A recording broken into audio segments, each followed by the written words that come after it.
शनि महाराज आ गए एक बार हनुमान जी के ऊपर। शनि की 7.5। यदि किसी ज्योतिषाचार्य के पास गए और उसने आपसे कह दिया कि शनि की 7.5 है, तो आदमी का आधा वजन तो उसी समय खत्म हो जाता है। बोले कि शनि की 7.5। अच्छा एक बात कहें, शनि की दशा जिस पर आती है ना, ऐसा जरूरी नहीं सब बुरा ही होगा उसका। यदि शनि प्रसन्न हो जाए तो सब अच्छा भी हो जाएगा। शनि प्रसन्न हो जाए तो उसको खाकपति से अरबपति भी बना देगा, और शनि नाराज हो जाए तो शनि 7.5 साल में अरबपति से रोडपति भी बना देगा। तो शनि की महादशा होना, शनि की 7.5 आना, ये कोई बुरी बात नहीं, लेकिन लोग अधिकतर सोचते हैं शनि जिस पर आता है, 7.5 आती है, उसका वही होता है। एक बार हनुमान जी के ऊपर आ गए शनि महाराज। हनुमान जी बोले, कहो गुरु भाई कैसे आए? बोले कुछ नहीं हनुमान जी, आपकी राशि के ऊपर 7.5 साल के लिए हमको आना है। हनुमान जी बोले, अच्छा हमारे ऊपर आओगे? बोले हाँ आएंगे। बोले सिर पर तो बैठ नहीं पाओगे, क्यों? बोले रघुनाथ जी के चरण विराजमान है। बोले कहाँ बैठूं? कंधा पे बैठा लो। कंधे पे आसन है भगवान का, राम लखन दोनों बैठे थे ना, इसलिए आसन पर और कोई नहीं बैठेगा, तो वक्षस्थल पे बैठा लो। बोले तू नहीं जानता, पूरी दुनिया जानती है, राम सिया विराज रहे हैं हमारे हृदय में, तू कैसे बैठ जाएगा? तो बोले कहाँ बैठ? हाल के लिए हनुमान जी भ्रमण पर निकल गए। कभी पहाड़ पर चले जाएं, कभी समुद्र के भीतर चले जाएं, कभी एक छलांग मार के कहीं कूदें, कभी कहीं कूदें। पूंछ तो सब जगह टकराती हुई चले शनि के, कभी कहीं से हाथ टूटे, कहीं से पैर टूटे, कहीं से सिर में लगे, हाथ पांव सब टूट टाट गए शनि के। 7 साल बाद जब हनुमान जी की लीला पूरी हुई, जैसे ही देखा तो पूंछ में से शनि गिरा, चरणों में गिर गया। बोले महाराज आज के बाद कभी नहीं आऊंगा आपके ऊपर। बोले मेरे ऊपर नहीं, जिसके हृदय में रघुनाथ जी हो उसके ऊपर ही नहीं जाना तुम कभी, नहीं तो यही दशा होगी। शनि बोला, बोले महाराज हाथ पांव टूट गए, इसके लिए कोई लेप बता दो। हनुमान जी ने राम मंत्र पढ़ करके सरसों का तेल दे दिया। बोले लो इसी को लगाते रहो। आज तक शनि को सरसों का तेल ही चढ़ाया जाता है, बेचारे की पीड़ा वीड़ा दूर हो जाए। विवेकी बनो तो श्री हनुमान जी जैसे बनो। हनुमान जी का विवेक अद्भुत है।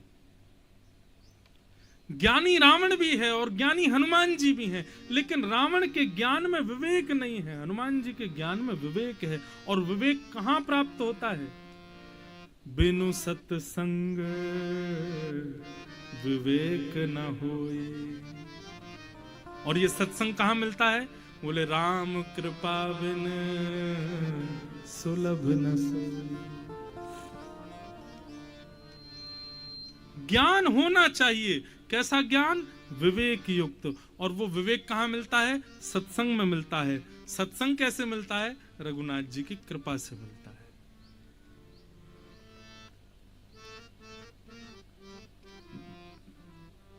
ज्ञानी होना विवेक की बात, ज्ञानी होना बड़ी बात नहीं है। जगन्नाथ भगवान के एक परम भक्त हुए, उनका नाम था श्री माधव दास। क्या नाम था? माधव दास। माधव दास जी का चरित्र बहुत सुंदर है, श्री जगन्नाथ जी के भक्त। एक बार काशी का एक बहुत बड़ा विद्वान, वो जगह जगह जाते और विद्वानों से जाकर के कहते मुझसे शास्त्रार्थ करो। शास्त्रार्थ में विद्वान जब हार जाते तो कागज कलम देते और बोलते इस पर लिखो कि हम इनसे हारे हैं और आइंदा ये कभी भी हमारे गांव में आएंगे, हमारे शहर में आएंगे, इनकी भोजन की, इनकी रहने की सब व्यवस्था हम करेंगे। हारने वाले विद्वान से लिखवा लेते थे और वापस काशी जाते और विद्वत परिषद में जाके दिखा देते, देखो मैंने फलाने स्थान के विद्वान को भी हरा दिया, मैंने वहां के विद्वान को भी हरा दिया। तभी काशी में एक आए, उन्होंने कहा तुम जगन्नाथपुरी गए हो? बोले नहीं अभी तक वहां नहीं गए। बोले वहां पे एक माधव दास नाम का एक भगवान का भक्त है, बड़ा विद्वान है, उसको हरा के दिखाओ तो माने। काशी का विद्वान पहुंच गया जगन्नाथपुरी। विद्वान का परिचय क्या है? विद्वान का परिचय विद्वत्ता है, लेकिन विवेकी का परिचय क्या है पता है? वो अपनी विद्वत्ता को छुपाएगा। एक बात कहूं, अपनी योग्यताओं को छुपाना ये मानव का एक सगुण है। जो बात बात पे अपनी योग्यताएं प्रकट करते रहते हैं ना, हम तो बहुत अच्छा गाते हैं, हम तो बहुत अच्छा बोलते हैं, हमारे पास तो ऐसी गाड़ी, हमारे पास तो ऐसा घर, हमारी फैक्ट्री इतनी बड़ी, हमारा बेटा ऐसा, हमारी बेटी ऐसी। ऐसा नहीं करना चाहिए। अपनी योग्यताओं को, अपनी श्रेष्ठताओं को, अपनी उपलब्धियों को छुपाना ये मानव का एक बहुत बड़ा सद्गुण है।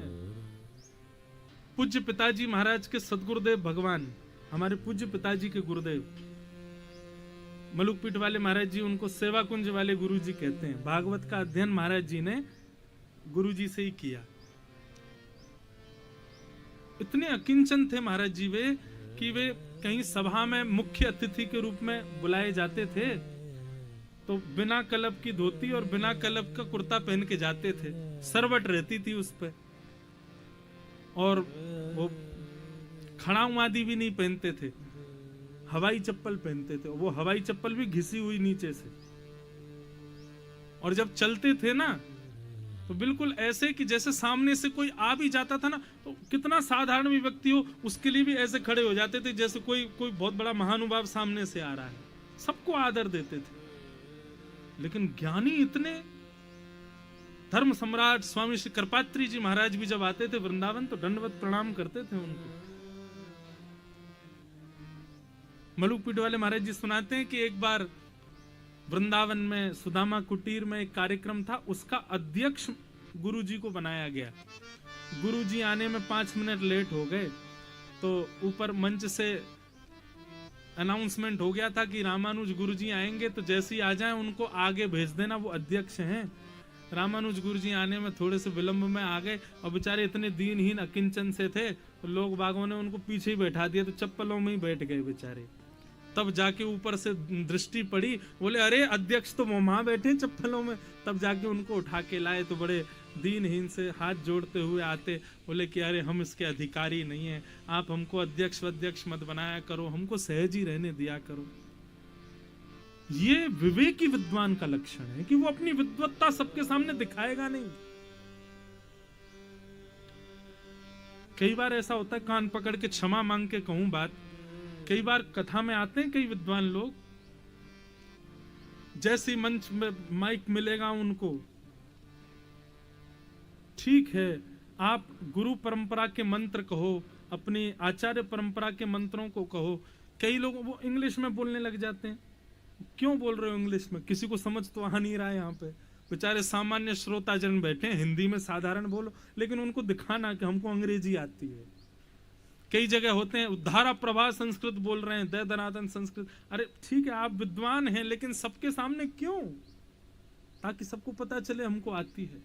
ये विद्वान का लक्षण हो सकता है, लेकिन विवेकी विद्वान का लक्षण है कि वो अपनी योग्यताओं को छुपाएगा।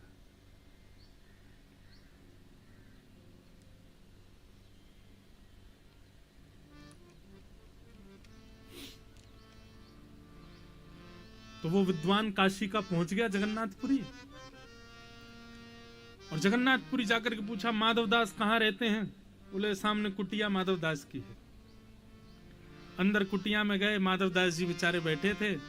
इतने में ही वो विद्वान जैसे ही आए, माधवदास जी ने देखते ही साष्टांग प्रणाम किया। बोले तुम ही माधवदास हो? बोले जी। समय नहीं है हमारे पास, जल्दी आसन लगाओ, 2 आसन लगा के बैठो, हमसे शास्त्रार्थ करो। माधवदास जी बोले प्रभु, वैष्णव का एक और लक्षण। अच्छा एक बात कहें, कल से कागज पेन और लेके बैठो, कुछ भी अच्छा लगे तुरंत लिख लो। वैष्णव का एक और लक्षण कि वैष्णव सदैव विवाद से बचता है। जो विवाद हो रहा हो कहीं पर, वहां जबरदस्ती टांग अड़ा के पहुंचे, बीच में कूदे, वो वैष्णव नहीं हो सकता। वैष्णव विवाद को शांत करेगा, और यदि शांत नहीं हो रहा तो आंख बंद करके, कान बंद करके वहां से चला जाएगा। विवाद में रुकेगा नहीं। और कोई उसी के साथ भी विवाद करेगा तो वो हार मान लेगा पहले ही, मैं हारा तुम जीते। ये वैष्णव का लक्षण है। तो जैसे ही उस विद्वान ने कहा कि अरे माधवदास चलो हमसे शास्त्रार्थ करो, माधवदास जी बोले क्या करना पड़ेगा? बोले किसी शास्त्र को लेकर के चर्चा करेंगे, जो जीतेगा वो हारने वाले के आगे पत्र में लिखेगा कि भाई आइंदा से तुम्हारा सेवक मैं हूं, तुम्हारी सब सेवा व्यवस्था सब मैं करूंगा। माधवदास जी बोले मैं पहले ही हार मान लेता हूं। और आप लाइए कलम पत्र मुझको दे दीजिए, मैं उसमें लिख देता हूं कि मैं आपसे हार गया, आइंदा आप कभी जगन्नाथपुरी आएंगे आपकी भोजन रहने खाने सबकी व्यवस्था मैं करूंगा। अरे नहीं नहीं शास्त्रार्थ करो। बोले नहीं प्रभु मैं शास्त्रार्थ नहीं करूंगा, हार पहले ही मान लेता हूं। विद्वान ने दे दिया, बोले ठीक है इस पर्चे में लिख दो। माधवदास जी ने लिख दिया, अमुक नाम के व्यक्ति ब्राह्मण आए हैं काशी से आज जगन्नाथपुरी में, इस स्थिति को मैं इनके द्वारा शास्त्रार्थ में हारा गया हूं। आज के बाद जगन्नाथपुरी ये कभी भी आएंगे इनके रहने खाने पीने सोने की सब व्यवस्था माधवदास करेगा। नीचे अपना हस्ताक्षर कर दिया, दे दिया। वो व्यक्ति वहां से दर्शन करके चले गए। काशी पहुंचे, काशी में जाकर के उस व्यक्ति को पढ़ा, बोले तुम कह रहे थे ना, बोले माधवदास को हरा के दिखाओ तुम माने, लो पढ़ लो पत्र, हमने हरा दिया उसको। बोले ऐसा हो नहीं सकता, माधवदास नहीं हार सकते तुमसे। बोले नहीं हार गए, देख लो उन्होंने खुद ने लिखा है। पत्र खोल करके देखा, बोले अमुक नाम के व्यक्ति जो काशी से जगन्नाथपुरी इस स्थिति को आए थे, आज ये शास्त्रार्थ में मुझसे यानी कि माधवदास से हार गए हैं, और आइंदा ये कभी भी जगन्नाथपुरी आएंगे तो आके मुझे दंडवत प्रणाम किया करेंगे और आकर के मेरे लिए राशन पानी सब लेके आया किया करेंगे। मैं कभी भी काशी आऊंगा तो मेरी सारी व्यवस्था यही ब्राह्मण देवता किया करेंगे। और नीचे हस्ताक्षर माधवदास। बोले इस पे तो लिखा है कि तुम हार गए हो। बोले ये कैसे हो सकता है? मेरे सामने माधवदास ने अपनी हार स्वीकार की, मेरे सामने पत्र लिखा, ये बदल कैसे गया? सब हंसी मनाने लगे, सारे काशी के विद्वान उनकी हंसी मजाक करने लगे। रात भर भी नहीं रुके, तुरंत भागे जगन्नाथपुरी और माधवदास को पकड़ दिया। बोले क्यों रे, मुझसे झूठ बोलता है और पत्र में उल्टा लिखता है? बोले क्या लिखा? बोले देख इसमें लिखा है कि मैं तेरे से हार गया। बोले ये मैंने नहीं लिखा है, मैंने तो तुम्हारे सामने लिखा था कि मैं हार गया, लेकिन ये बदल कैसे गया मुझे नहीं पता। बोले नहीं सब तेरी चाल है, तुझको कोई टोना टोटका आता है, तूने लिखा कुछ था और चुटकी बजा दी होगी, कुछ किया होगा, तंत्र मंत्र उसी से बदल गया। अब की बार दूसरा होगा। बोले क्या? शास्त्रार्थ होगा और जब तुम मुझसे हारोगे तो तुम्हारे मुंह पे काली पोत करके पादुकाओं की चप्पलों की वो माला बना करके तुम्हारे गले में पहना के गधे पे बैठा के पूरे जगन्नाथपुरी में तुमको घुमाया जाएगा और तुम चिल्ला चिल्ला के बोलोगे इन काशी के विद्वान से मैं हारा हूं। माधवदास जी बोले शास्त्रार्थ मत करिए, आप गधा लियाओ और चप्पलों की माला भी लियाओ, पहना दो, गधे पे मुझे बैठा दो, मैं सबसे कह दूंगा कि मैं हार गया। बोले गधा और वो सब लियाऊं? बोले आप लेके आओ, तब तक मैं दर्शन करके आ रहा हूं। अब माधवदास जी तो यहाँ घुसे दर्शन करने के लिए और वो विद्वान जो है गधा आदि सब लेके वहां बाहर खड़ा था। अंदर से इतने में ही माधवदास जी बाहर आ गए। माधवदास जी नहीं, वो जगन्नाथ भगवान आए थे रूप बदल के माधवदास जी का। जैसे ही माधवदास जी आए तो ब्राह्मण बोले आओ चप्पल पहनो, कालीट लगाओ, बैठो गधे पे। बोले नहीं ये सब बाद में, पहले शास्त्रार्थ करो। बोले तुमने तो मना किया था कि बिना शास्त्रार्थ के बैठ जाऊंगा। बोले अब मेरा मन बदल गया, पहले देखूं तो सही तुम वास्तव में विद्वान हो कि नहीं, बैठो मेरे सामने। विद्वान को बैठाया। अब भगवान से कौन जीते? पहनो चप्पल। और अंत में क्या करे बेचारे ने, चप्पल की माला पहनी, मुंह पे काली पोत ली, गधे पे बैठ गया और पूरे जगन्नाथपुरी में कहे मैं माधवदास से हार गया। अब ऐसा तो वो कर ही रहा था, सब जगह घूम घूम के बोल रहा था।